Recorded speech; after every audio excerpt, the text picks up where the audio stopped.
peer support, looking out for each other. We're all wanting the same thing. We're all wanting to recover. We all want each other to recover. And I think that's massive.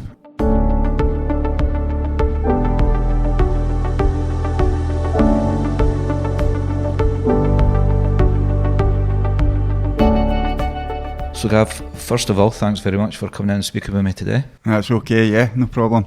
So could we begin by getting a bit of background to yourself?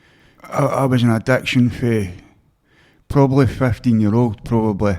I started drugs when I was 11 or 12, but by the time I got to 15, I was drinking every day and smoking weed during the week.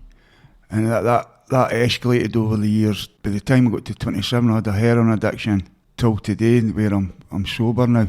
I've been sober 103 days, but like I've been in slow recovery since I came to Phoenix. I've had 2 relapses in that time, 2 short relapses.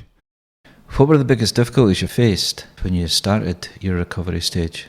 I just found that everything wasn't connected years ago, and now people point in the right direction. There's actually more organisations, so you've got more places to go for help. If you come to Phoenix and places like that, it was linked up with Charlene and Andy and all that, and through them, they pointed me in the right direction with other things. You're in with other fellow addicts that are recovering, and that peer support, that's massive as well. We're all wanting the same thing. We're all wanting to recover. We all want each other to recover, and I think that's massive. Looking out for each other.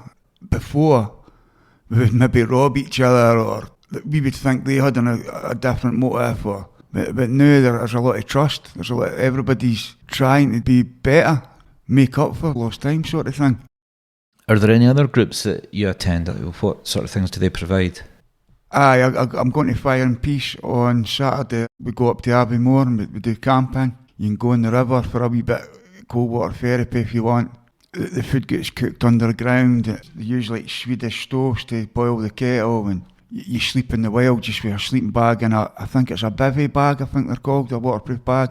So no tent, you're out in the wild.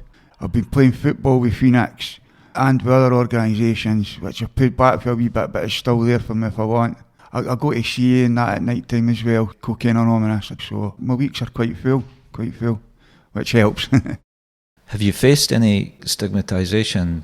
Yeah, this hasn't happened to me for a while. I think it was maybe in the summer, and a car went past. I'm looking healthy, got bra clothes on, a wee bit weight about me. I was actually looking quite well. A guy shouts out the window, "Smackhead." So he's seen me about the street wherever in the past and still judging me for then. And it's like a lot of people can't see, even if you're moving on, you're doing good, they still see you as that. It's got less and less, I'll say that, it's got less and less, but some people can't forget.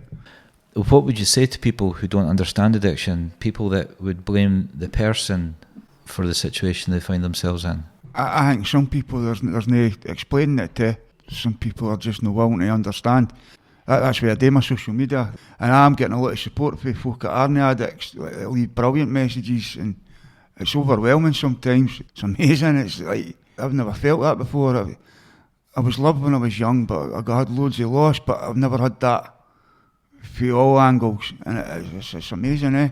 It is overwhelming. It's overwhelming. So where do you see yourself going now? What goals do you have for yourself?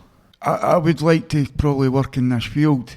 It wouldn't need to be just addiction. It could be like homelessness or mental health, but I would eventually want to do something like that. And my aim just now is just to keep doing what I'm doing. I was at a recovery walk in Paisley. I was up dancing sober at a recovery walk, and I never thought to end like that sober. So I'm realising that there is a life sober, and it's just as good, and you remember everything. That's the bonus.